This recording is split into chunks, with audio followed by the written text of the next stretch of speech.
time now recording. Hey, yeah, we're talking about the tragedy of the loss of the maximum male models from WWE, and if you don't know who they are, fuck you. Yeah, twice. I just not monetized. Yeah, out the jump, I fail the no fucks in the first 10 seconds rule on YouTube, so whatever. You've doomed us all. For good reason. Yeah. Yeah, I imagine they probably are really deprioritizing for you to tell the audience to fuck off.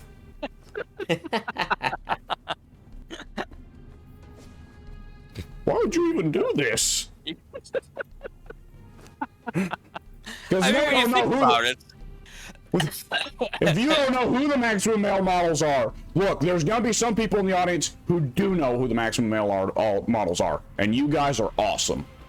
The rest of you fuckers, though, I'm coming.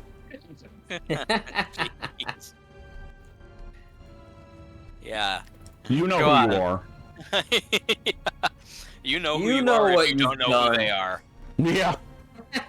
What the hell is that noise? What did you hear? I'm sorry, I was coughing. I don't know if that's what you heard. Okay. I heard somebody make a noise like that. Well, I unless you somehow heard it through my, I was killing a guy who yelped, kind of similar to that just now, but surely you shouldn't have been able to hear that. Wait, no, I didn't hear like a death yelp. Yeah, I could only say that it, I mean, doesn't sound like a cough either, but I was coughing when you said that, so I'm not sure. Yeah, that's odd. That is odd. But to go back to the point that Pink was making, I think I really interrupted by saying fuck you. Yeah, we were saying, like, maximum male models should have been a really dumb, goofy, usual Vince McMahon, I'm going to ruin this guy's career sort of gimmick, but the guys in it were going for it, and they were hamming it up. And what I had said was, I think that if the gimmick had started with Maxine as their manager and not LA Knight calling LA Knight Max Dupree, then it would have been a very different story. But as it was, everybody just thought of the maximum male models as like the embarrassment, the stain on LA Knight's record, rather than anything for anyone else in that stable. Yep. That was a garbage gimmick that LA Knight left behind, so clearly it's just a garbage gimmick straight up.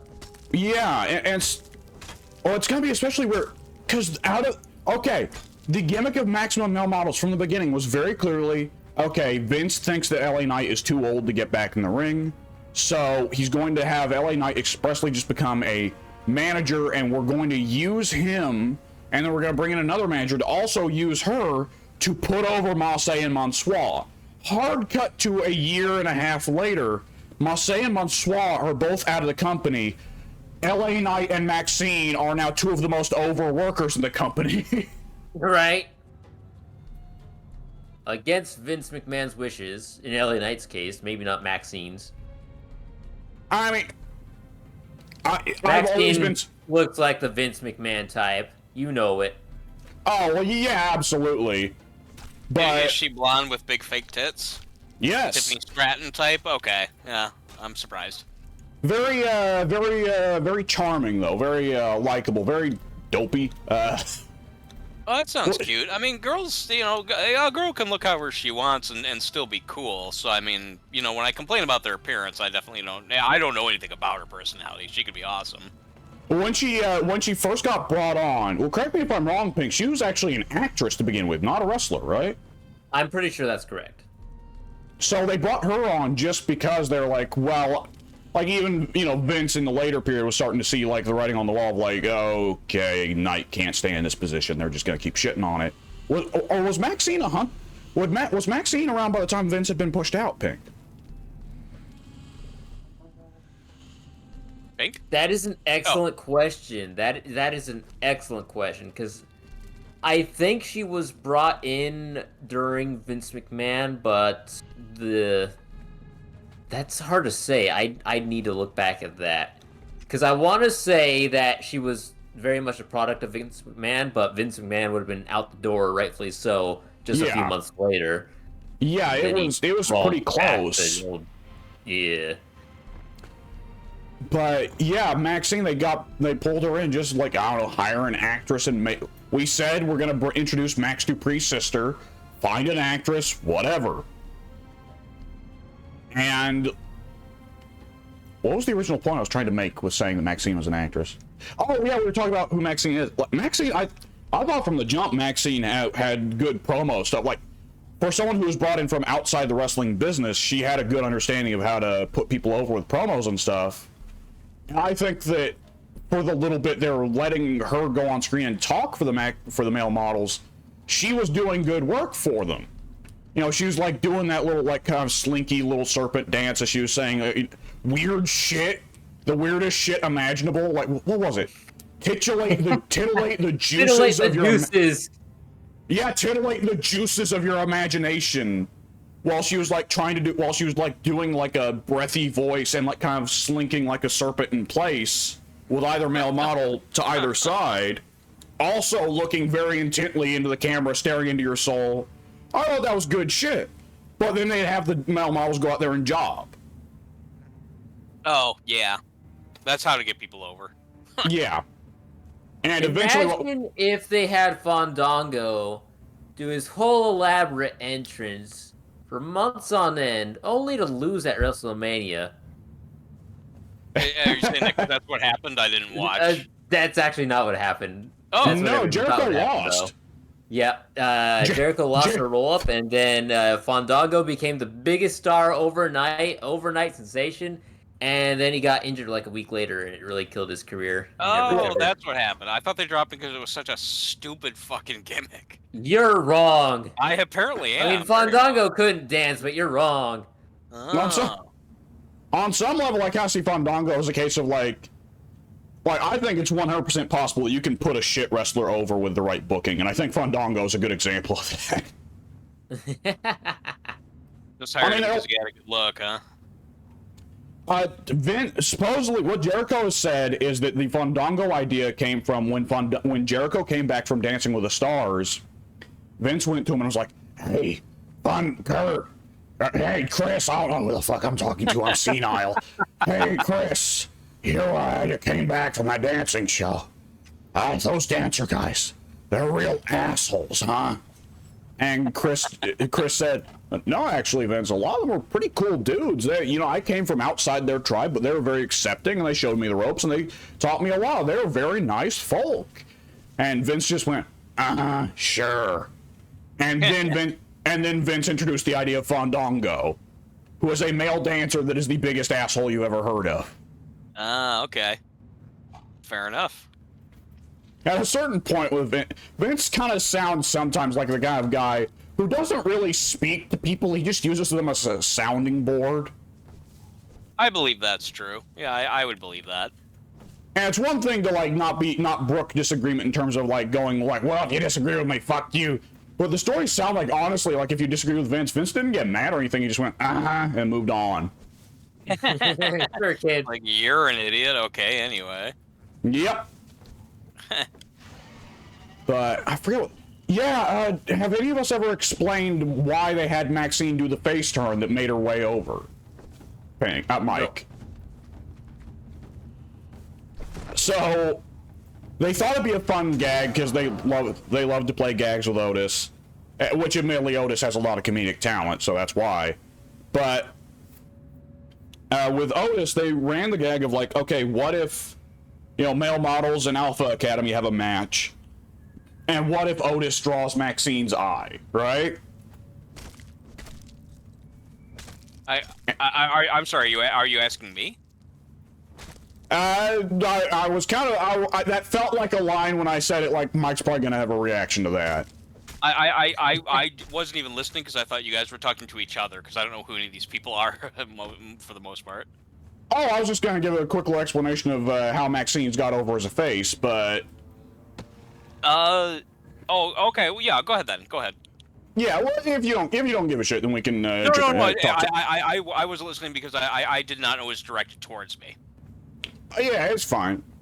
Well, no. I mean, by all means, continue. I didn't. I don't know who this character is, but you're trying to inform me. So I didn't know that, which is why I wasn't paying much attention. But now that I know that's what you're trying to do, yeah, I'm interested to hear. Go ahead.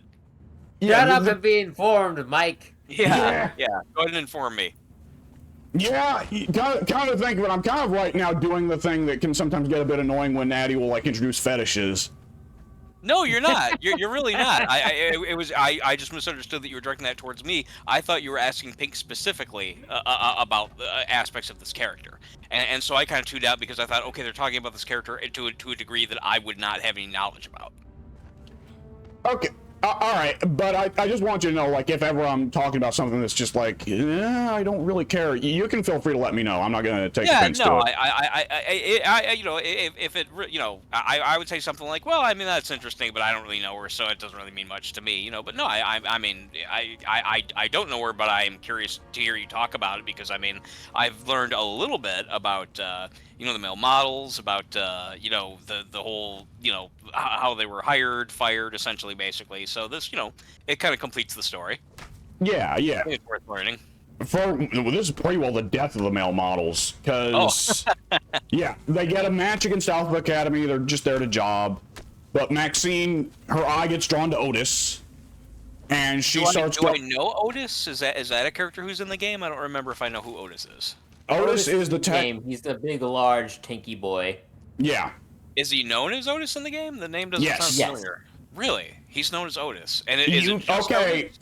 So Otis used to have his full name be Otis Dozakovic.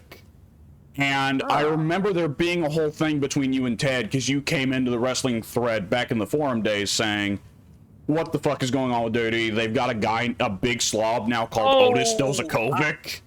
I know now exactly who you're talking about. I don't know why. I know precisely who you're talking about. Yes. And Ted, routine fat hater, popped into extra saying, no, actually, Otis is really cool. Oh, okay. Yeah. I don't know why. For some reason, I was drawing a complete blank. Like I know we've talked about Otis before. I know that he's the Shoosh guy. I know that you've talked. He's the tag team member of the Shoosh guy. Right. I was gonna say he's actually not the guy. Yeah. For some reason, like I could even picture what his render looks like in the game, but for some reason, I don't know why. Just I was drawing a complete blank on the name. Yeah. It's a bland name. I guess it really kind of is. Yeah, him and Chad Gable, Alpha Academy, and Chad Gable. The way to remember him is he's the second coming of Kurt Angle. Oh, is that actually really true? He's that good? Yes, he is that good. He wrestles in a similar American styled singlet. He uses a lot of Kurt's moves. Like it's very intentional. It like even Kurt as an old man has given like Gable kind of the thumbs up of like good shit, kid. Oh shit! I think I might have modded He's the over son him. that Kurt Angle didn't have because he had Jason Jordan instead. Yeah. You know, can't. Hindsight's 20/20. But him and Jason Jordan were tag teammates. And yes, American Alpha. Yes, and to be completely clear, both Gable and Jason Jordan were effectively like, holy shit, Kurt Angle had 2 unknown children up to this point, and they're a tag team. Dude, I freaking love that tag team. I legit have one of the Alpha Academy NXT shirts. And they're really that good then. Okay. I was gonna say I think I modded over both of them in my game. I might have to undo that change, to be honest. Yeah, like literally if it's somebody I don't know and they seem like a goober, I'll just choose them. The way I mod my characters, because when you mod in this game, you literally replace an existing character with a model of another one. So, you know, somebody has made, you know, hand created a custom version of, I don't know, let's say, I don't know, any person who's not in the game, you know, who you want to be in the game. Let's say, I don't know, CM Punk, just first name comes to my head. What you do is you get the CM Punk model, you download it, and you run a program to literally, you choose the wrestler slot occupied by whatever wrestler you don't want anymore, and you then say, okay, I want you, you know, fully replace that character model with this character model of CM Punk. The name will still be CM Punk. The wrestler's, you know, music and entrance and everything else will still be CM Punk. You have to change that separately. But as far as changing the way the character looks, you know, it will be the CM Punk model on the skeleton of wrestler X. And so what I do is when I will find a wrestler I like the look of, or somebody, you know, I know the name of, like again, CM Punk, for example, Daniel Bryan, etc. And I will mod them into the game by finding a wrestler of the same size, because if they're not the right size, the wrestler's size is fixed as well. The slot is fixed. So if I erase, let's say, Omos or whatever with Daniel Bryan, then Daniel Bryan's model will be stretched to Omos's size in game. That's not going to work. Yeah, you have to find a wrestler. You can modify it later if you want, but that's extra work. So I just right from the get-go look up the stat sheets of the wrestler I'm replacing to find out, okay, if CM Punk is, let's just say 5'12", 5'11", whatever, then what's a wrestler that's the same size? Okay, I'll get rid of that guy with CM Punk. Boom. I'll do all the other stuff, change their name or whatever in the game later. At least now the model's in, and the model is the right size, the right dimensions. My ultimate point being is, I'm pretty sure, I don't know for a fact, but I'm pretty sure that Chad Gable and Otis have already been erased, modded over by wrestlers of similar sizes, because it's like, I don't know who these people are, and fuck that whole shoosh thing, it gets on my nerves. So screw these guys, I don't know them, I don't need them. But if they're good, if they actually have like a good move set, that's like, oh well shit, maybe I kind of want them actually after all. So that's what that was all about. Yeah, Shoosh is Gable's it's true pretty well. Okay, I see. In terms of like, yeah, this guy's good and technical, but we need to give him a dopey catchphrase for him to get over.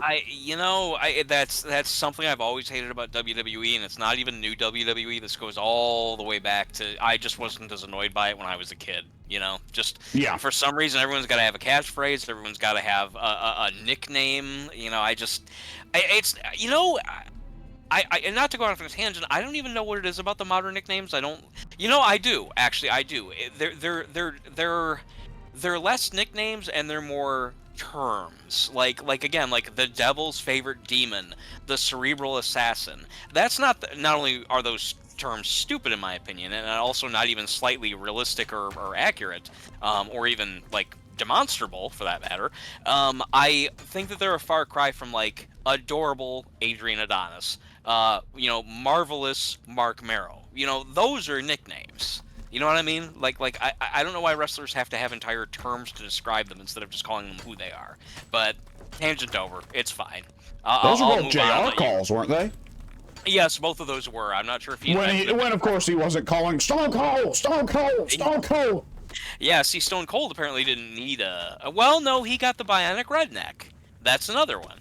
We can't just call him like Stunning Steve Austin anymore, which to be fair, he wasn't at that point. But we can't call him, Stone Cold. That should have been enough. Stone Cold Steve Austin. That's fine. There's his nickname. He's Stone Cold. He doesn't have to be the Bionic Redneck. There's nothing bionic about him, and it's stupid.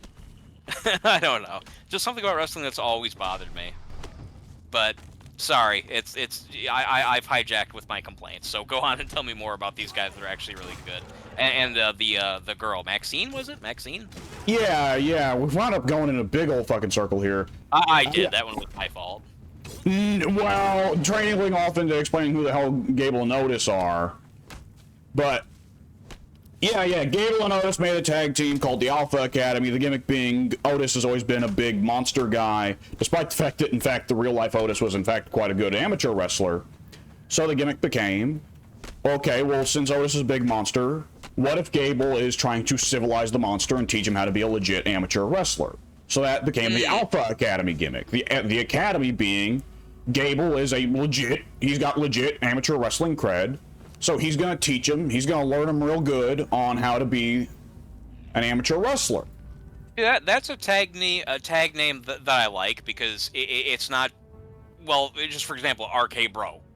It sounds funny, no, like Alpha Academy, it makes sense. It has like a legitimate explanation that I can get behind. That's cool.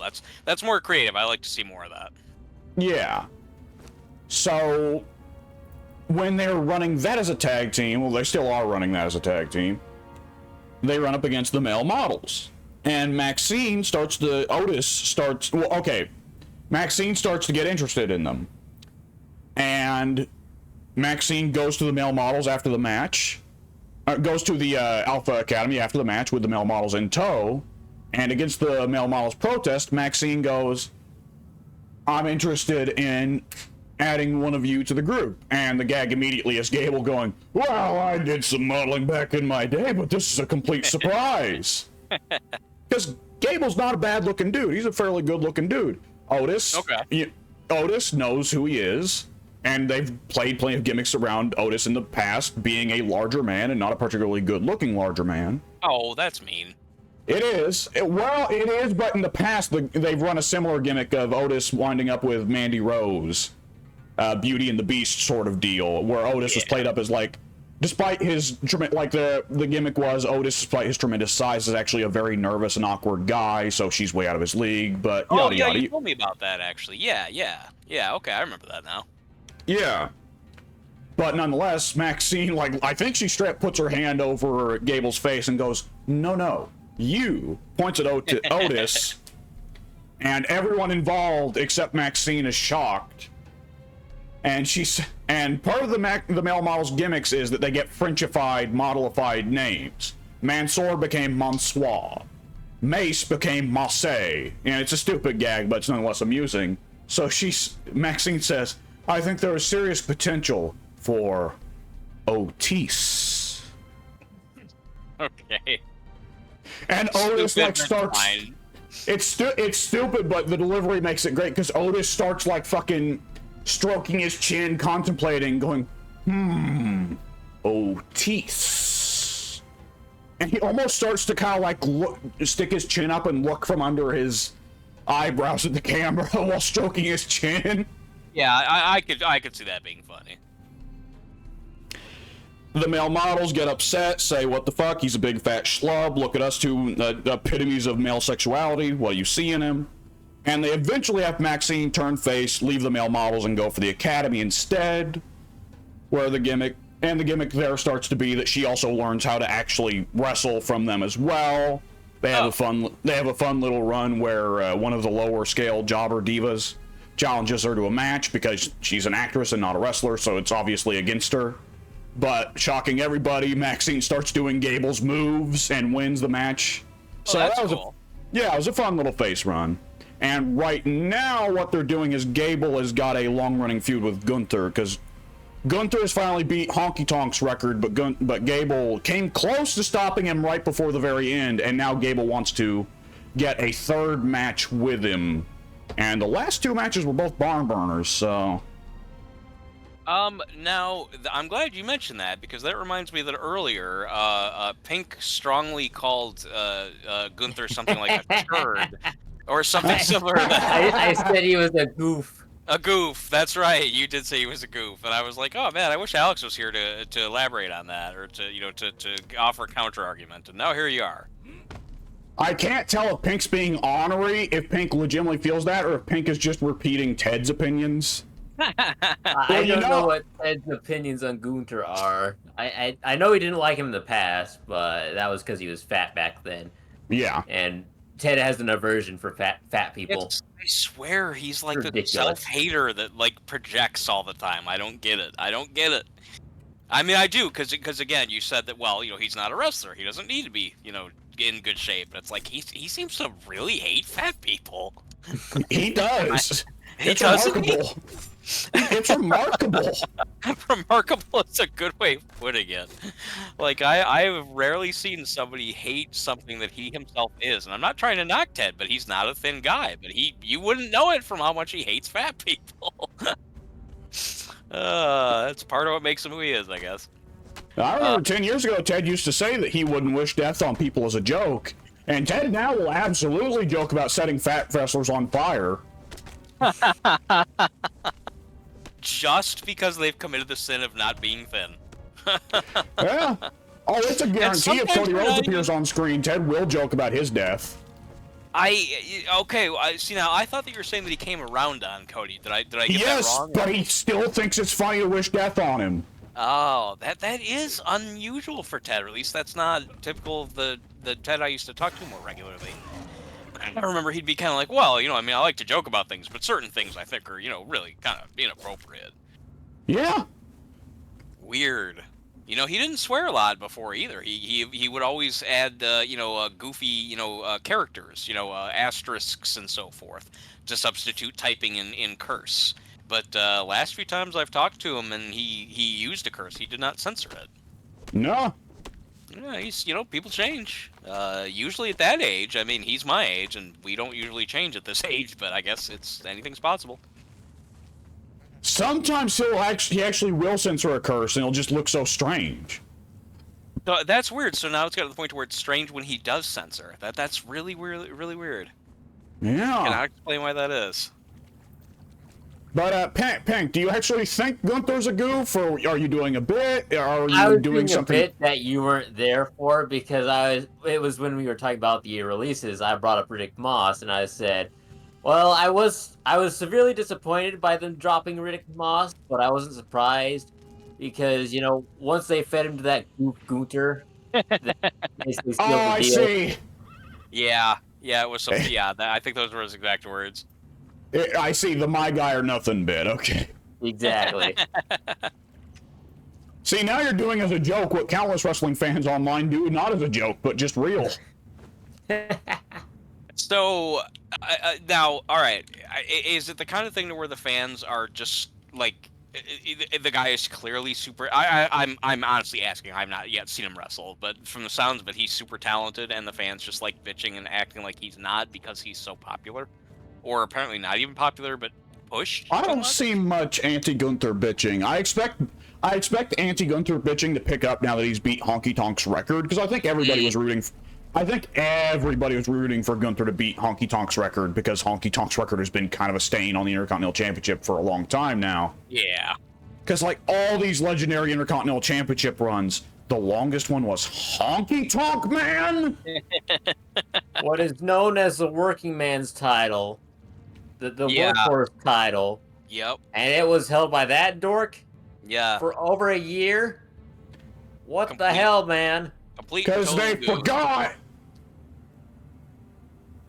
Yeah, I don't blame them for forgetting about Honky Tonk Man, but to forget about the belt entirely? Yeah. Yeah.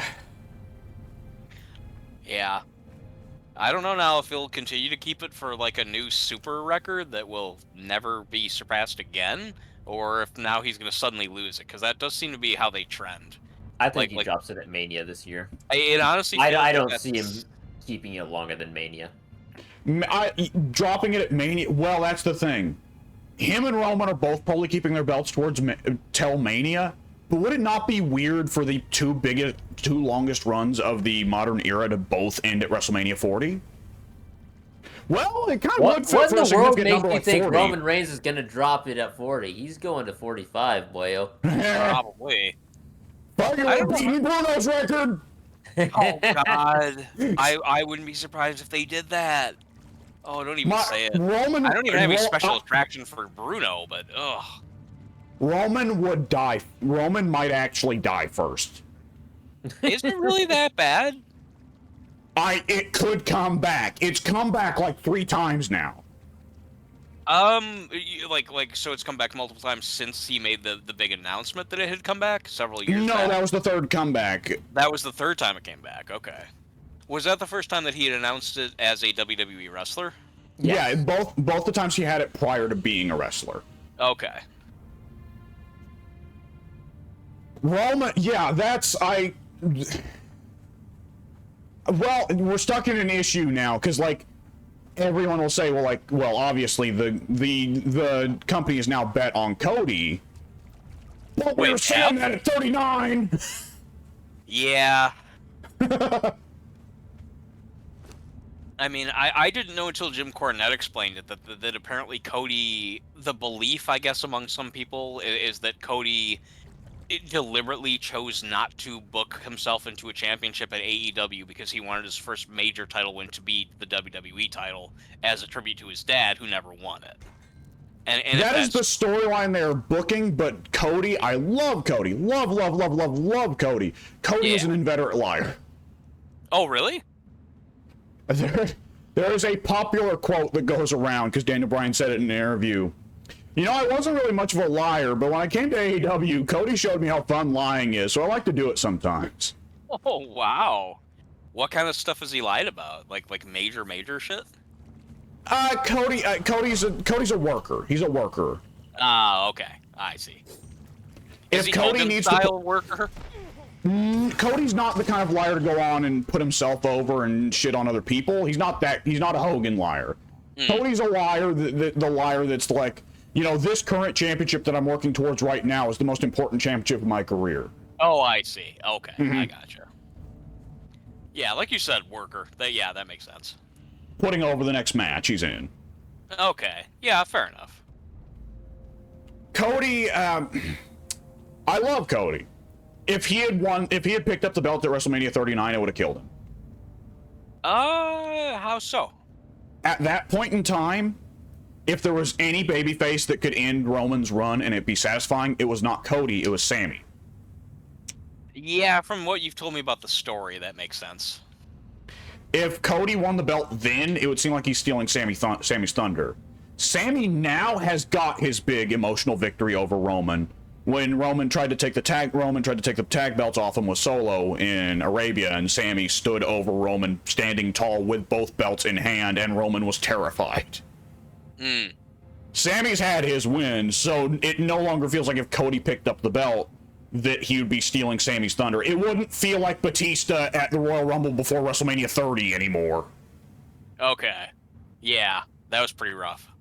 The specific, like, I said this during the build-up, like, the months building up to WrestleMania 39, I said repeatedly, I love Cody, but Cody cannot win this, because Cody right now is the Lex Luger in the Bret Hart, Lex Luger, Yokozuna trifecta.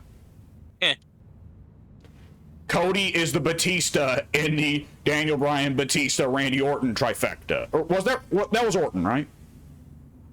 Orton was the champion going into that match. Yeah, and Hunter was the Owen. Never thought we'd say that. It really does kind of repeat every 10 years, doesn't it? Because again, it's like, okay, he needs to recognize, Cody needs to recognize he is the Shawn Michaels in the Chris Benoit, Shawn Michaels, Triple H situation. Yeah, that sounds like a good example. I mean, from having watched that match and not having seen the Cody match that you're talking about, or any of the modern matches anyway, yeah, that sounds logical. It's time is a flat circle. This has all happened before and will happen again. It has. Wrestling is cyclical, and I think that the events that happen in wrestling, not just the trends, I think that some of the events definitely come to repeat themselves sooner or later. Like, it's weird. It is actually almost a 10-year cycle.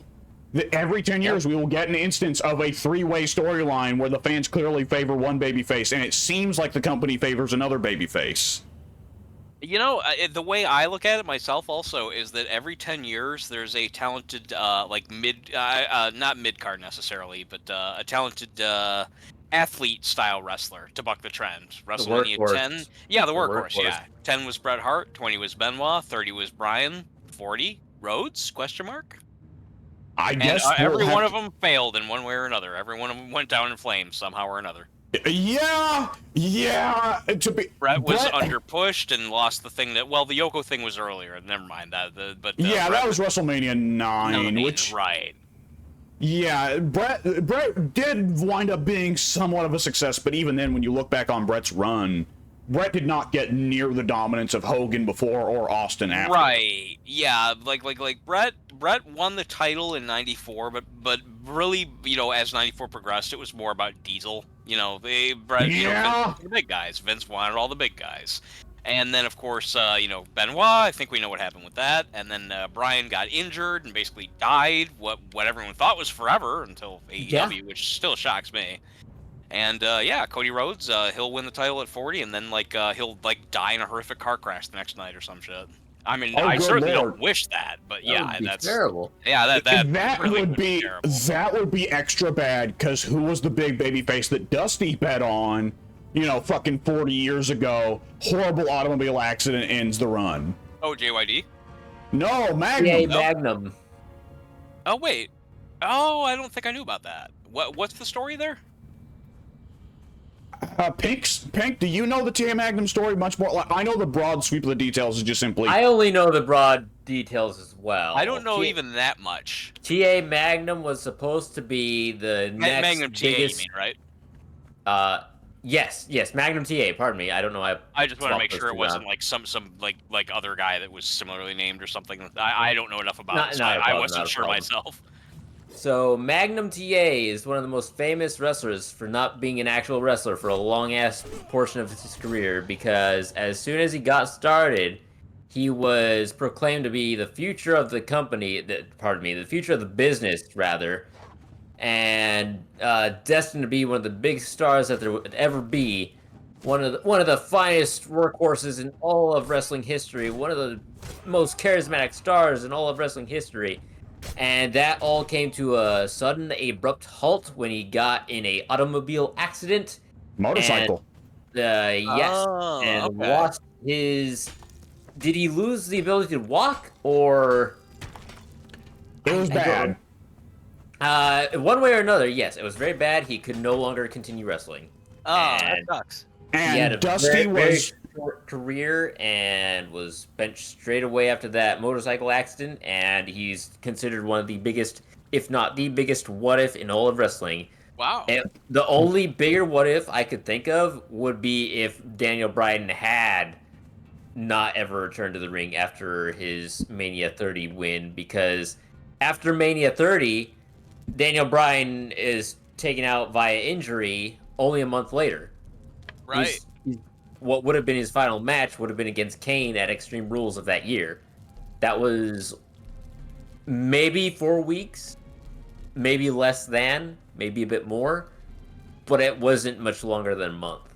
Yeah, that sounds about And right. yeah, and he was out for 5 years? 6? Bryant. Like, I don't think there's ever a timeline. Granted, I'm far from an expert on him. I generally avoid him out of disgust, but I don't think there is a timeline where, even if he didn't do what he did, I don't think there is a timeline where Benoit ever ends up anywhere near being face of the company. No. No. No. Benoit was given that belt out of respect for the work he put in as a worker. Yeah, Not as this is our next Hogan, this is our next main event guy. I don't even think they really ever wanted him to have the 6-month run and drop it at SummerSlam to Orton. I assumed that they would have liked to, ideally, have him drop that a lot sooner. It was just that he didn't need to, because Raw had so much more going on with it, that despite the fact that Benoit was the champion, the championship definitely faded into the background during that period, because Benoit was never the main event guy. He was the workhorse guy. He can't really do promos. No, he was not a great promo at all. Well, plus he was a Phenomenal WCW wrestler. star, and Vince did not like those very True, yeah. much. Whenever Benoit- Vince saw his face, Vince thought of Ted Turner, and that just made Vince barf on command. Yeah, but How many WCW guys held the World Championship in WCW and WWE? Because I think it was just Benoit and Booker T. I could be wrong about that. Maybe Diesel, if he ever held it. I always have to point this out. Technically, Booker T never won the WWE title. It Yeah. was only the big gold belt. The World Heavyweight Championship. Yep. And I think that was deliberate. And he did it as King Booker rather than Booker T. You're right. Not even And just that's he couldn't even just stupid. do it as Booker T. Yeah, that was because he had two things going against him. He was a WCW star and he was black. Vince does not Indeed. like either one very much. Indeed. He'll hire him, but he does not want to push him. Indeed. Yeah, Vince hate gives him saying a world it. title belt under the gimmick of, wouldn't it be funny if a black guy spoke with an English accent? Oh, I forgot that he even did that. I kept on remembering just as whatever. I was like, I'm King Booker. I forgot that King Booker! King Booker. Yeah, I remember that now. That was around the time he was one of the reasons I kind of started thinking about watching wrestling again. I think this would have been 2007. Does that sound about right? King Booker would have been 2007. Yeah. Okay. Yeah. That was around the time that I got SVR 07. And I remember I said that I like Vuku Umaga. I was like, oh cool, there's this there's this like Maori wrestler, and I bet he's really cool. And oh, Bobby Lashley, this big super tough looking guy, I bet he's really cool too. And you'll remember, Alex, that I told you that I tried them both, and I didn't like either of their movesets. They both felt very clunky, and I was like, oh well, that sucks. Those two new guys probably suck then. And Booker was King Booker, and it was like, well, I'm glad they're pushing him, but yeah, he's a this silly gimmick, what the fuck. And long story short, out of that whole thing, it was only the boogeyman that made me of all people, it was boogeyman that made me think, well, maybe I should still watch. Maybe, I don't know. But nah, I think I made the right call not to bother. Yeah, I'll say that's generally like, on some level. We all agree that the Attitude Era is wildly overrated. Oh God, yeah. I'm definitely gonna agree with that. But on some level, I think that people tend to overrate the Ruthless Aggression era by a good bit. I would take a lot of the Ruthless Aggression era stuff over the Attitude Era stuff by wide miles. Like, don't get me wrong, there's a few Attitude Era acts I love. I love Mick Foley. But Attitude Era's mid-card, when I think about it, just like, okay, we got Road Dogg, Val Venus. Oh God. Mark Miro. Hey, Val Venus was great, but you're right about Road Dogg. Who's that guy? The Godfather. Yeah. Hey! You're going too far now. Jeff Jarrett. Okay, you're on my good side now. So back and forth. This pulling of emotions. I'm so conflicted. Yeah. And like, You know, I would say for Ruthless Aggression, there's definitely top stars that I'm bored of very quickly in Ruthless Aggression. I like Batista as an actor, don't like him as a wrestler. I'm bored shitless by Bobby Lashley most of the time. Don't care for Big Show. But the mid-card, Shelton Benjamin. Yeah. Who else was around in the mid-card that I really fucking loved? MVP. Oh yeah. Ziggler before he was overrated. I'm the only person in the world that will say that. But there is some magic to Ziggler that I'm not getting and everybody else does. I haven't watched a lot of his matches or anything. I've only seen a couple because I don't really watch anymore, obviously. But I like his look. I like he just seems like he'd be someone who would have a lot of charisma and style. I don't know if that's correct or not. He just looks to me like he'd be someone who has it. But I can't speak for whether he does.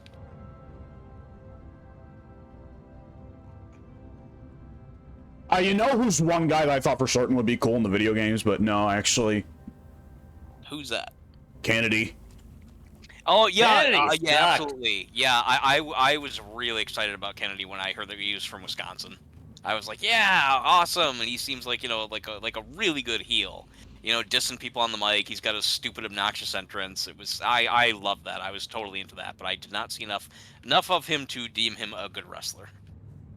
Kennedy, for me, on some level, was just as simple as, well, he, for one thing, his entrance is cool, but for one thing, and this is such a simple, stupid thing.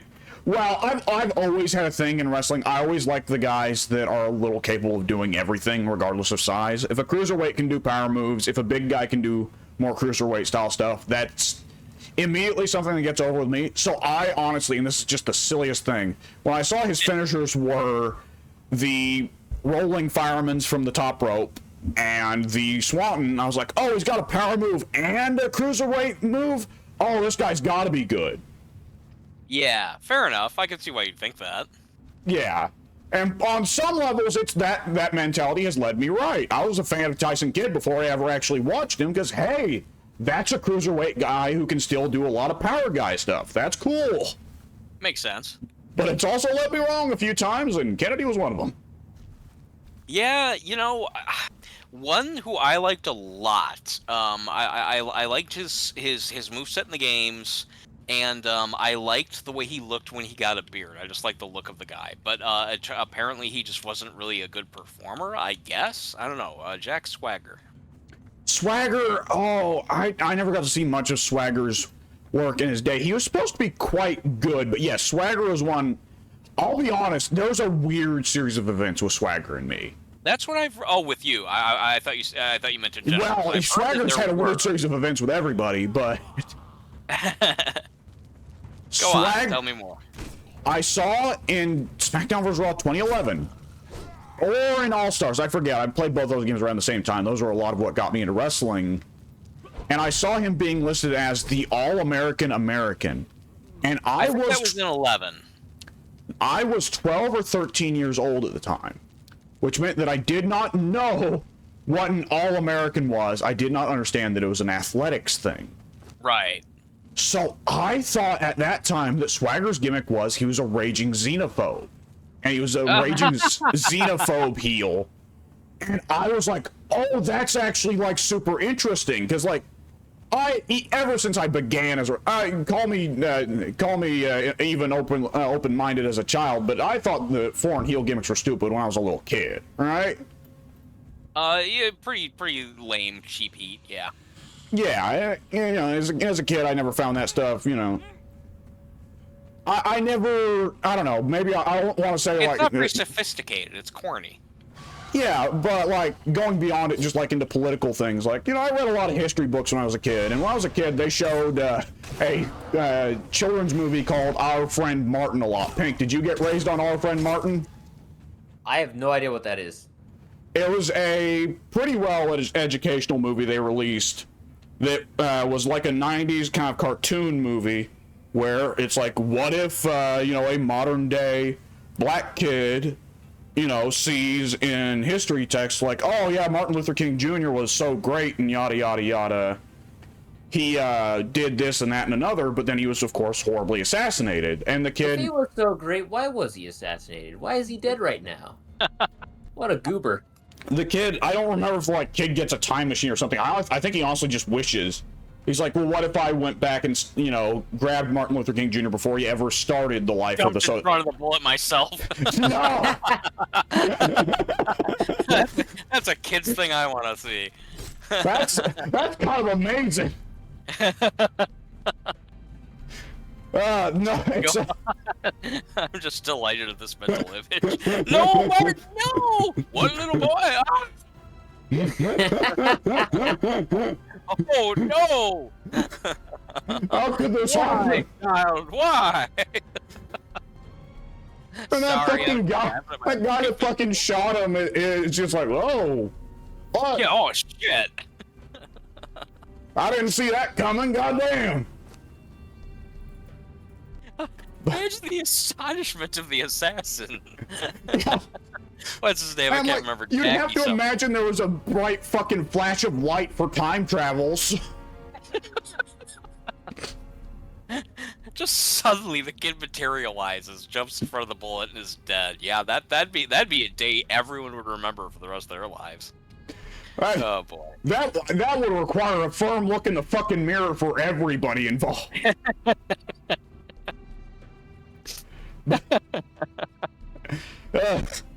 I'm No, sorry no. I hijacked it. Go on. No, it's fine. The kid, he's actually a teenager, not a little small child. Oh, the idea of a that's small child doing it is also pretty amusing. That's what I had in my mind. Yeah, like a little 10-year-old boy, little chubby like Hispanic kid or something, just like some other like you know, poor put upon child. So he, the teenager is like, that's messed up. So he goes back and he like plucks Martin out of like Martin's own teenage years. Oh. And goes like, I've saved your life. We can be friends in the present day now, and it's cool. And of course, teenage Dr. King's like, what? Who? What? Time travel? Why me? But they. Yeah, that's interesting. He would say that. Yeah, like, well, why me? That's odd. But the gimmick of the movie is, of course, they go back to present day, and with no Dr. King, the guy goes back, and this black teenager goes back, and he finds that now all of his white friends hate him and spit at him. Oh, yeah. And he finds out that he's accidentally made it so that, you know, the Civil Rights Amendment never happens, and yada, yada, yada. And, so then teenage Dr. King is like, I know what I must do, and almost Terminator 2-esque going into the lava. He chooses to go back in time, even though he knows it's going to end in him getting shot. Okay, now wait a second. Being everything that you're just discussing right now, is the kid's ethnicity white or black? Black. I said that several times. Okay, you did. I'm sorry. I don't know how I don't know how I'm. Oh yeah, you did. Cause yeah, it can. Never mind. Yeah, you're right. I don't know what I'm thinking. I'm 45 tomorrow. Yeah. Happy birthday. Yeah, thank you. Go on. What was I gonna say? Shit, right. So it's a very, it's after school special, literally after school special. But nonetheless, me as a little kid, 6 or 7 years old, seeing this, I cried and cried and cried. And I guess Yeah, I can understand. guess that wound up being a foundational experience for me, and apparently a foundational experience for many other little kids. Because I still see people joking about seeing my friend Martin, our friend Martin, excuse me. No, it's just school. my friend. It's like because like He's my exclusively friend. mine. Yeah, like pointing to his chest, my friend. You got that? Listen here, you fuckers. He's only got space for one. If you think that he's your friend, I'm going to show you the real after-school special. How to deal with being beaten ferociously. Yeah, I'm sorry. Yeah, on some level, I guess you could say I was a little social warrior as a little kid, but nonetheless, yeah, I didn't find I didn't find the foreign heel gimmick endearing as a kid. Never mind the fact that I fucking love Iron Sheik, mostly just because he's goof. But I thought, Jack Swagger as the reverse of a foreign heel. That's neat. That's a neat twist. Which was not the gimmick he had. His gimmick was All-American. He was an amateur wrestler and a great one. But you know what gimmick he got when he came back from injury? That's what I think is funny. I was going to say how prophetic you were. Yeah, who would have known that he would have become just the blatant fucking racist that they gave him. I hate Mexicans. I hate all immigrants. Why? Because it's fashionable to do so. All right. You know why he hated Mexicans? Because of the McMahon, right? Some bullshit about behind-the-scenes shit. Because Linda lost the Republican election for whatever, and Vince blamed the Tea Party. That's right. I forgot we mentioned that before. Yeah. Yeah, that's so stupid. So petty. Using his employees to fucking air his dumb little grievances, his personal grievances. That's so fucking dumb. Never was not. Good old Vince. Yeah. That's consistent, if nothing else. Yeah. Yeah, that lasted... God, how long did that last? I first heard of it in 2014. Did he even last with the company beyond that year? 13. Yes. Sorry, 13. He did. He was with the company up until 2017, I think. Oh, wow. Did he keep the gimmick that long? No. They turned it... They had a weird thing, because the gimmick... well, for one thing, they made the oddball decision... can you guys still hear me? Yes. Okay, because I'm loading into a place. I'm switching back to the original Kaitan character for a while, but they made the oddball decision of bringing in Cesaro. I guess because Cesaro was like, I hate the All-Americans because I'm European, but I only hate the fake bullshit Americans like you assholes. I respect the real Americans like Swagger. Oh, that's so stupid. And also remember that Cesaro came here legally. He did it the legal way, so he was cool with Swagger as well. Wow, they really stressed that hard. Dutch Mantel. Yeah. But then didn't they bring in Del Rio into the stable? Oh No. boy. No. Yeah, they would have hated Del Rio, wouldn't they? That was his original feud, Swagger and Del Rio. Oh yeah, that was their attempt at turning Del Rio face. Yeah. The only way that didn't work. That didn't work at all. I love it. The only way you can make the fans like this guy is to play against the evil xenophobe. And that still didn't work. That's good stuff. Oh. Fucking Del Rio. And they eventually afterwards turned Swagger face and more or less kept the same gimmick. They just toned down the xenophobia, right? Basically. Because they brought in Rusev, who was your typical foreign heel. Yes. And then they brought back Swagger, who was your all-American I was about to say xenomorph. Xenophobe. You're a all-American creature from outer space. There's nothing more American than impregnating someone through their mouth and bursting out of their chest. Well, and just as American as being from, a planet that doesn't even include America. I do like the idea. Like, that fucking xenomorph draping itself in the flag like Jackson MK3.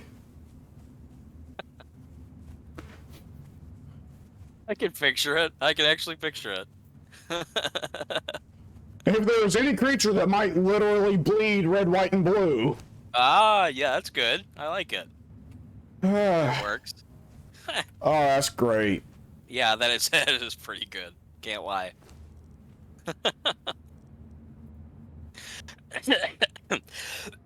Excuse me. So yeah, Jack Swagger is one that I thought, it just his look, more so his moveset. I remember 2K, in SVR 2011. I had a really, really good series of like a good rubber match series with he and Cody Rhodes. It was really, really good. I remember that one of the matches was like honestly one of the best matches I've ever played in one of these games. They had just like I was fighting the AI. The difficulty was like set perfect to where it was challenging, but not super challenging. It wasn't impossible, but it was a good uphill battle, lots of backs and forths. And they just had like this one moment where I went for a possum pin. And they reversed the possum pin into their own possum pin. I reversed that into my own possum pin back, and it was just like this really cool set of trades. And it was just such a good match. They traded their titles back and forth together, and between them, and because of that, I really developed like a newfound respect for Cody, even though it was just a video game, and that's how I first wound up really liking Jack Swagger, because again, I really liked his moveset. And then once he got the beard, I thought it just was a good look for him, and I just thought, oh, this guy just has everything. He's got the look, he's got the moves. Apparently, he talked with a really, really strong lisp. I don't know if that's true or not. He did have a particular lisp. I remember that much. That's weird. I that was just like such a in my built-up image of what he was like from the game. I could not have pictured that. Like that was such a surprise. I also heard that apparently he, I guess he won a Money in the Bank, and he had like a lot of trouble getting the briefcase down. Is that true? Do you guys know anything about that? I don't know, because I've actually not seen that ladder match. Okay. So I don't know if he struggled to actually get it off and it looked awkward, which if it did, I don't think that's a real career-defining moment, but, who am I? I'm just some loser who watches television. Yeah, what I'd read was that it was like a total embarrassment that he was futzing with it for like a minute, which surely has to be an exaggeration, but I don't know. Well, nowadays they make it with easier release latches for a reason. Yeah. Though the last time that someone futzed with something for a minute and they decided to go with an easier release latch, it didn't fucking work out for them, I'll tell you that. Oh, yeah. I was going to say, what was that? Oh, right. Which one is that? That'd be Owen. Owen. Oh.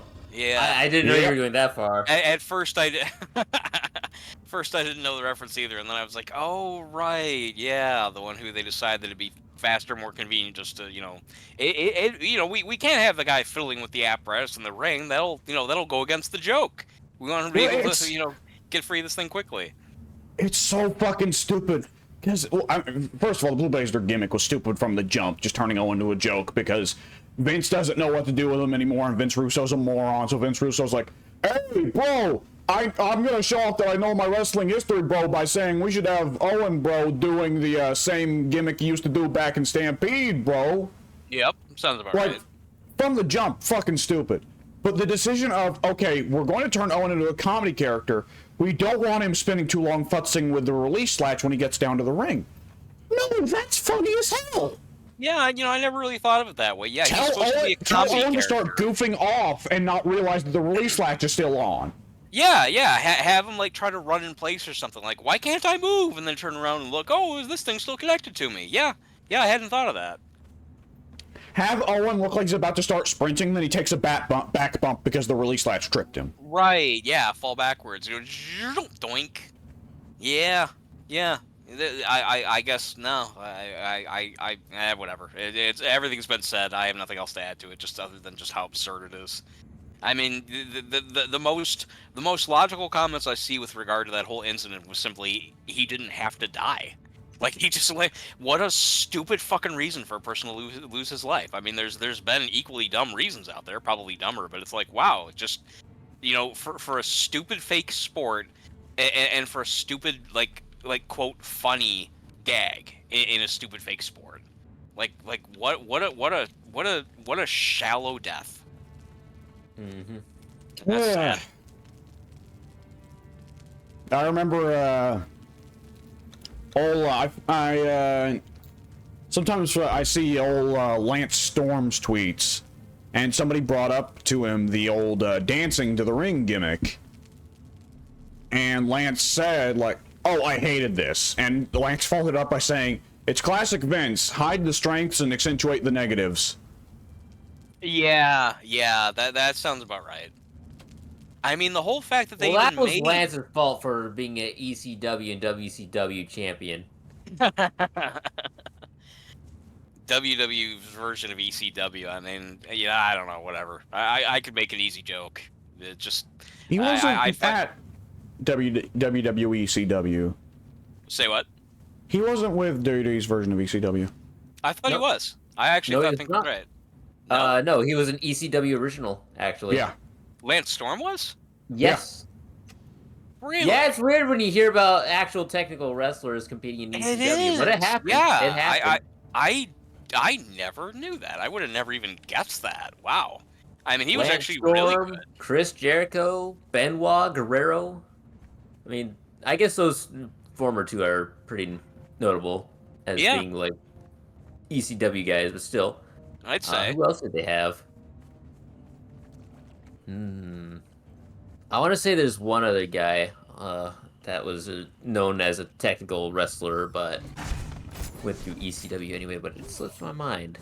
I do not know enough about ECW. Some people would answer Austin and they'd be wrong.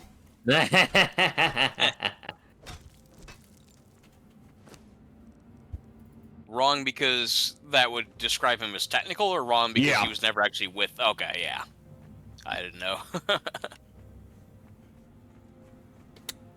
I forget, did Austin actually wrestle for ECW, or did he just cut promos? Because he wrestled 3 matches, I want to say. 3? 3. Yeah, that follows. He had a match with Mikey Whipwreck. He had a triple threat match with Whipwreck and Sandman, and he had a match with Sandman alone, if I'm not mistaken. Oh yeah, all those great luminaries. I was thinking the same word, luminary. Who What are you talking about, man? Mikey Whipwreck was a legitimate legend. You can't say he's not because he was labeled as a legend in 2K16. Was he? Yes. 2K16 was the game that had the Austin showcase. And that's the only reason Whipwreck was there. That's... anyone who's not currently a legend? I mean... I suppose? Is that just how it works now? I mean, I guess they have to sign a technical legends contract. Well, Eve Torres is a legend in 2K23, so I guess that's how it goes. That's just... I mean, but was Eve's Mikey the Whipwreck weird... ever even... Go on. Well, Wait, what is Wade Barrett listed as? I didn't check. He'd have to be a legend. He's not wrestling anymore. I don't remember seeing... Like, Mikey Whipwreck is lame, but he's like, okay, well, it's the Austin showcase. Let's show at least a little bit of his ECW run. And Mikey Whipwreck was there for half of it, so sure. And it's easier to get Mikey Whipwreck than Sandman, and Mikey Whipwreck isn't the living train wreck that Sandman is, so sure. But I think if they didn't get Sandman, they just didn't want to pay Sandman, because that's a lot of beer. Well, you're fucking enabling Sandman's bad habits if you're paying him. But... Yeah. Eve is the bizarre one, just in terms of like, and I was fine with Eve in her time, but Eve being sold as DLC, implying that people want to pay for her. From what I can tell, this year's DLC seemed like it was a good mix. Like it seemed like, you know, I mean, like Harley Race. That's so random. I love him. But that's so random. But then you got Harley with like other new people I've never even heard of before, so I thought that was cool. But, you know, they've got a good mixture. Yeah, so. I liked it. They had a good mixture. I definitely agree with that. I think if anything, it was actually kind of lacking in the Legends department, but it was. Yeah, there were very, very few. Yeah, there was like 3. Was it really only 3 in the DLC? Harley and if we're counting Wade. Barrett, and maybe one other, but I can't remember. Zeus, yeah. Which, I mean, I like him being in the game, because it's gimmicky in a way that I like. What a legend. Yeah, but that's just it. It's like, really? Legendary? Really? This guy was like barely even a wrestler, let alone like anyone who had anything to do with WWE. He was in the one stupid movie and then like 2 matches. I actually Holy can, yeah. crap! What's Alex, that? they did Asuka versus Io Sky on SmackDown, and it was an actual match and not just something that was disrupted 2 minutes in. What the heck? I need to watch that. Yeah, I'll probably give that a watch. I like Yo, but Asuka. You guys talk about that for a minute. My cat's whining out of the room, so I have to get up and let her out. I'll be back. Well, how dare she? Oh, she's a sweetie. She's locked in my room and she wants out. I have to Fair tell you enough. that. Yeah, Happens to the best of us. it does. I was really hopeful when Asuka debuted the clown makeup. I was like, okay, let this be a gimmick change. Let this be a complete change. And poor G-Man going to bat after seeing it wasn't a change and still being, no, it's a massive change. But yeah, Asuka continues to just be a disappointment. Yeah. I think she's capable, but she's far from exciting. It's nothing that we haven't seen before in all our other matches, so that's a real disappointing thing. Yeah, that's the thing. Is like, okay, well, there's a neat storytelling aspect to her and Yo because there is a history there that goes beyond the WWE well into the past.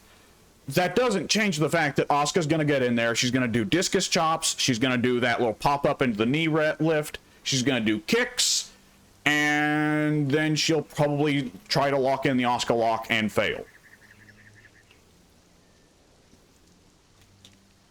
She studied Cena hard from back in the day. From back in the day. Maybe if Asuka in the last 5 years of her career does turn it around and suddenly starts lighting a fire under her ass, then it's going to be a different story.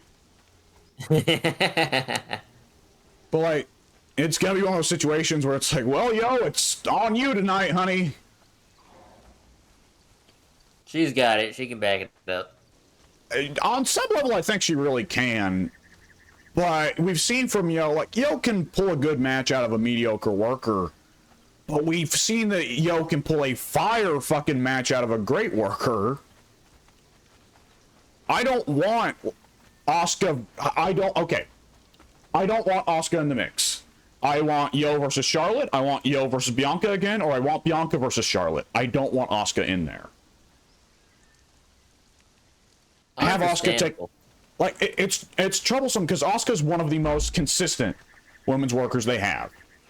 As someone that I would prefer to employ in my company, Asuka's up there because she doesn't get hurt, she doesn't bitch, she doesn't cause problems, she doesn't miss loads of work. Asuka is there, and she will show up to work and she will do the same thing she does every night.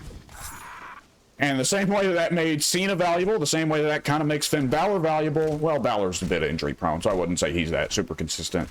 But she's valuable for that, but that also means that she's always around. And it's like, no, I just want some time without Asuka, please. Yep.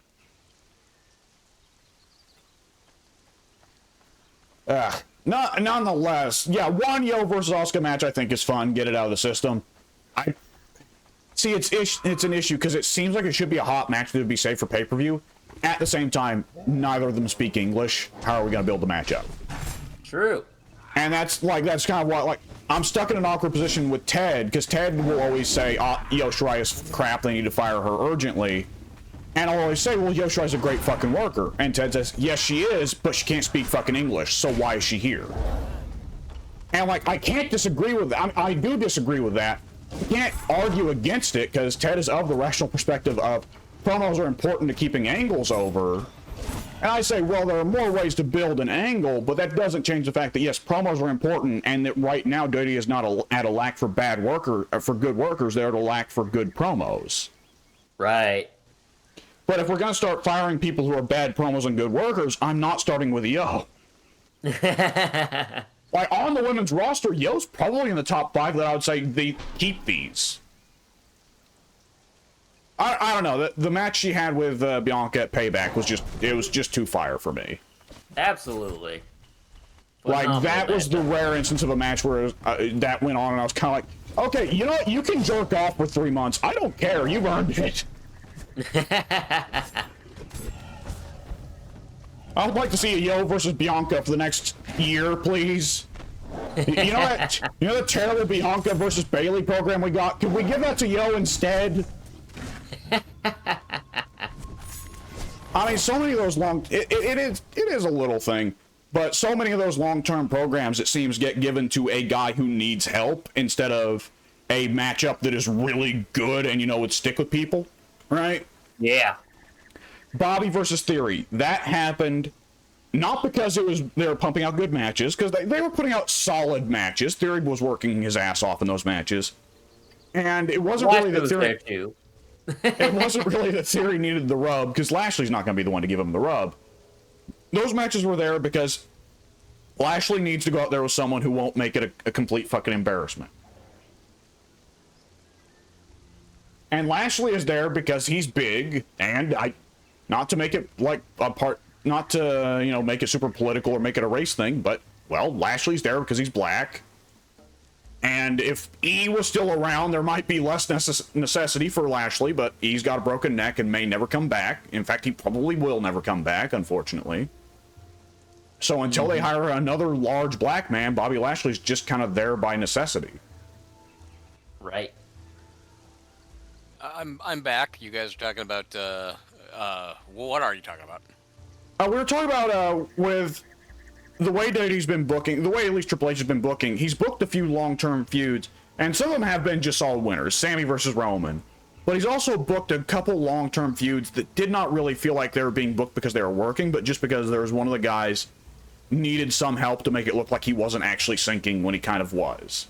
Because Austin Theory and Bobby Lashley had like a 6-month long feud. It was a long fucking feud. Theory's a great worker. Theory's a fucking prodigy. He's barely a little older than me, and he is already a much better wrestler than a lot of guys that are double his age. And he's an athletic phenomenon. So all this and that. The reason he got put in a feud with Lashley was not to give him the rub, because Lashley doesn't really give anyone the rub. Lashley doesn't have the charismatic power to do that. Lashley's not got the understanding of ring psychology to do that. It wasn't done for Theory's sake either, because Theory is the far better wrestler. It was done because they want to keep some idea of stardom around Lashley, but Lashley's not very good. He's far from the worst big man, and for people to say he's the Black Goldberg, no, Lashley's not fucking lost in the ring and doesn't kill people like Goldberg did. But that doesn't change that Lashley's still not really good.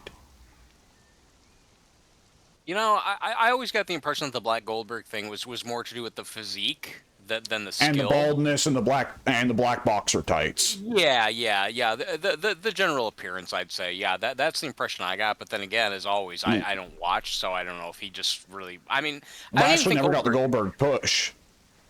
Did he not? It seemed like, well, I mean, again, I'm always making the joke, so I should, follow through. He's black, so why would he have gotten the push? Vince doesn't like to push black people. But it seemed like he was getting... The second coming of Goldberg was Ryback. Yeah. And Ryback did not get the, WCW, even when people were booing Goldberg, they just piped in the Goldberg chants harder, right? Yeah, it seems that way.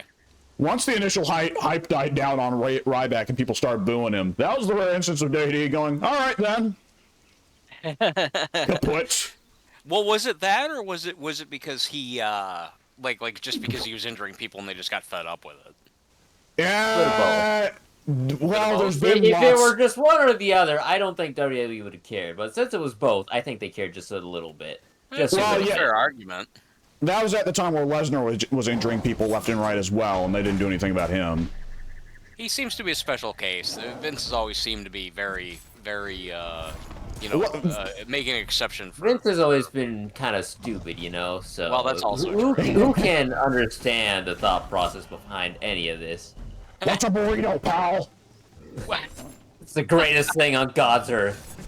Was that actually a discussion that Vince had? Is that what that reference is? There was... I want to say in Brian Gerowitz's, or Brian Gewertz's book, a former writer for WWE, Brian Gewertz, released a book a couple of years ago. There's a passage in it where he talks about they had like a company picnic, company dinner sort of dealie. And Vince was told, all right, we're going to be serving burritos. Vince says, What's a burrito, pal? Vince's secretary steps in and says, Vince, I've been giving you a burrito every other day for the last 10 years.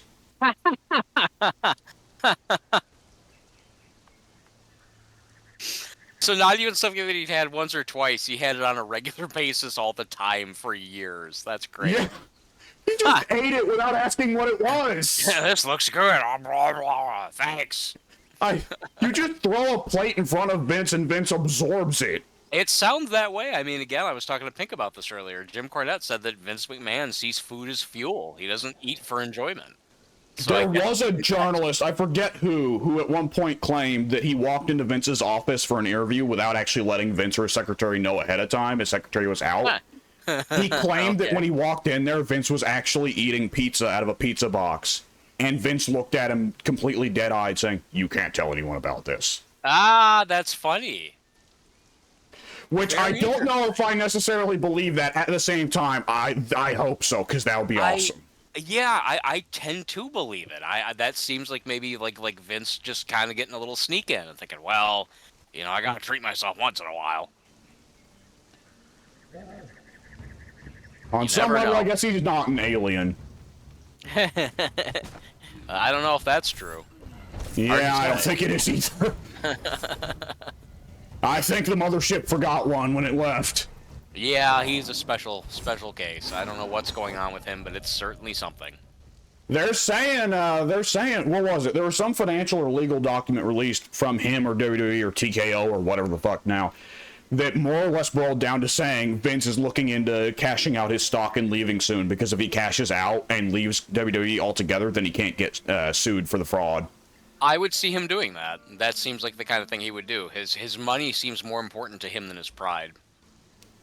Which and would be his concern for his pride is pretty fucking strong. Yeah. That would be insane. It would finally legitimately fully be, because he can't come back or else he'd be involved in fraud. Finally, the confirmation of Vince is dead. Vince is gone. Which I'm still waiting for. I mean, it's not enough to me that he's just not even necessarily... Well, I mean, he's still basically in charge. I mean, he doesn't own the company anymore. He's still, like, whatever, overseeing the WWE aspect of things.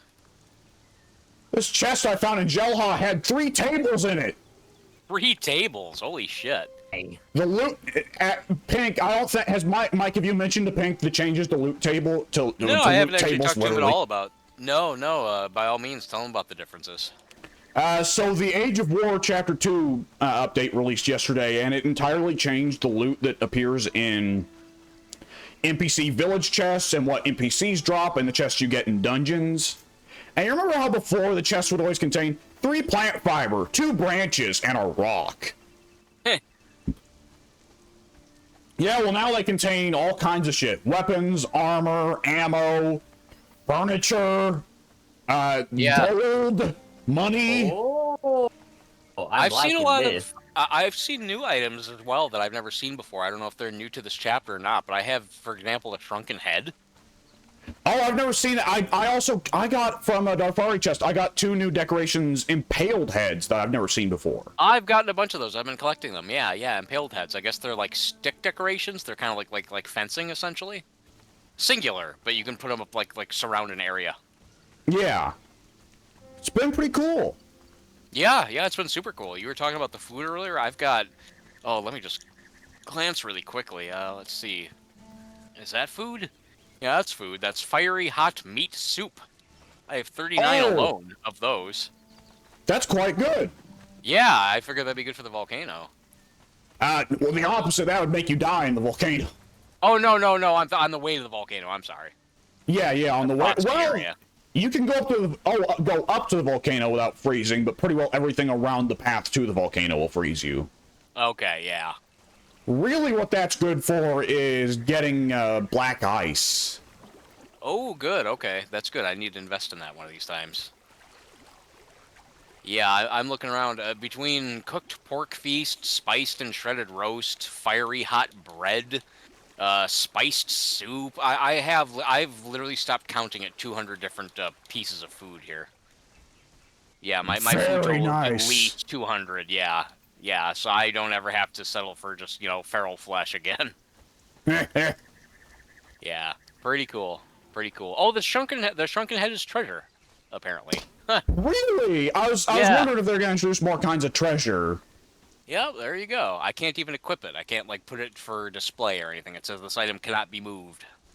The increased coin amount also makes sense, because the coin piles before, I was kind of like, well, I'm never going to be able to build this unless I just spend loads of time in the jawbone and the volcano grinding up silver and gold. Yeah. But if Yeah. it's now in a situation where you can get a lot of gold and silver just by looting NPC chests, by all means.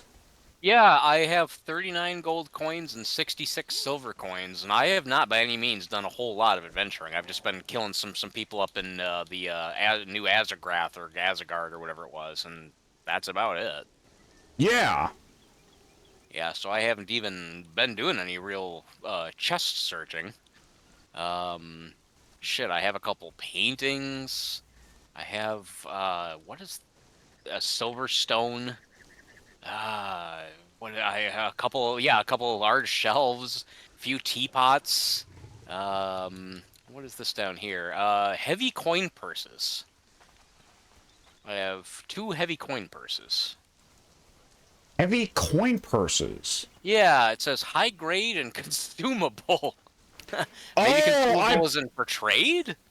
Okay, I assume that you're not literally eating the wallet.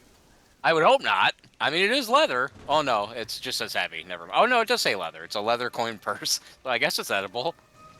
I imagine consume actually just turns it into like 50 gold coins, 50 silver coins. I don't know. Oh, I just accidentally learned the Acolyte of Yogg because I found a skull of Yogg or something like that. I went to go try that, and so I learned the Acolyte of Really? Yogg.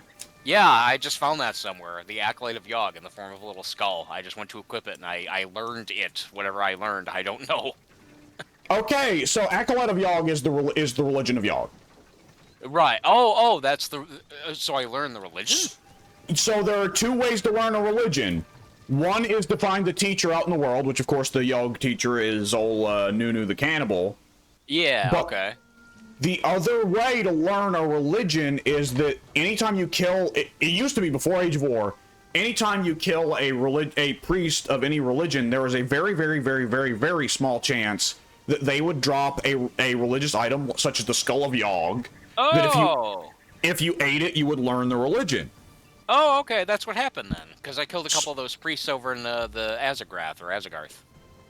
Well, Asgard. no, there is no Yogg priest in Asgard. Are you sure? There's a few high priests over there. None of them are of No, Yogg. those are all Emir priests. Oh, okay. I wonder So where what the they've Yoggs done is, I think they've not only increased the odds of it dropping, I think they've made it where anyone can drop the religious items, which is interesting and makes a lot of sense, because there wasn't really much point to them before, because it used to really just be, just run, if you want a religion other than your starting one, you just run to them, and everyone except Zath is relatively easy to get to. Well, Okay. Emir's also a pain in the ass to get to, but like every one of them except Emir and Zath, you can run straight to, you know? Okay. Yeah, that makes sense. Well, especially Yogg. There's no, like, unless you're, trying to pick a character and roleplay him, there is no reason to ever pick Yogg as your starting god, because Nunu is right there on Noob River. Just go talk to him. You're done. Super easy to find. Yeah, that's logical. Whereas, to my understanding, most people consider if you're going to play the meta and play around the game and not roleplay at all, not build a character at all, the god you should almost always pick, unless you really want to rush something immediately, is Zath, just because Zath is such a pain in the ass to get to. Ah, okay. And also, hey, Zathite bags, they're cool. They have camels in them. Yeah, we've discovered that. That's true. I'm going to like go ahead that and call my recording here. Go ahead and cut it, as it has been going on for a long time, and my earbuds could probably stand to be charged. So I'm going to go ahead and cut my recording. See you later, folks.